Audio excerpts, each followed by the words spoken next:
जून 2025 में दुनिया की नजरें कनाडा के अल्बर्टा में कनानस्किस पर थीं, जहां G7 और 5 बड़ी उभरती इकोनॉमीज के लीडर्स एक अहम समिट के लिए जमा हुए थे। एजेंडा अर्जेंट था, मिडिल ईस्ट में झगड़े, यूक्रेन में वॉर, AI का फ्यूचर और ग्लोबल ट्रेड।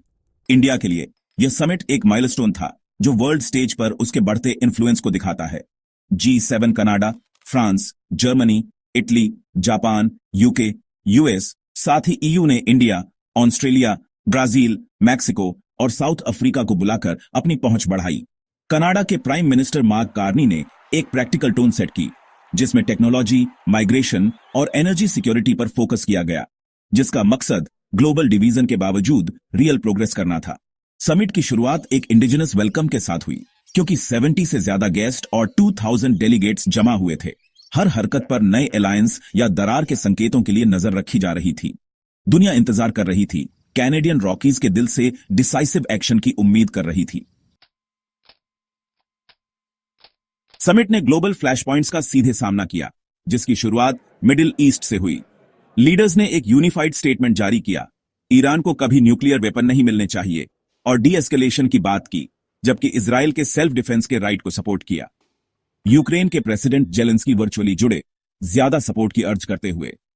G7 ने रूस पर और सख्त सैंक्शन लगाकर और यूक्रेन के लिए अपना सपोर्ट दोहराया। ट्रेड पर यूएस और यूके ने एक लैंडमार्क डील साइन की, जबकि यूएस और कनाडा एक नए इकोनॉमिक और सिक्योरिटी एग्रीमेंट की ओर बढ़े। लीडर्स ने एनर्जी सिक्योरिटी, क्लाइमेट चेंज और फूड सिक्योरिटी पर भी बात की और जॉइंट एक्शन पर एग्री हुए। आर्टिफिशियल इंटेलिजेंस का फ्यूचर एक अहम टॉपिक था, जिसमें इंटरनेशनल कोऑपरेशन की जरूरत पर सहमति बनी। समिट का मकसद तेजी से बदलती दुनिया में सिक्योरिटी, इकोनॉमिक्स और टेक्नोलॉजी में लीड करना था।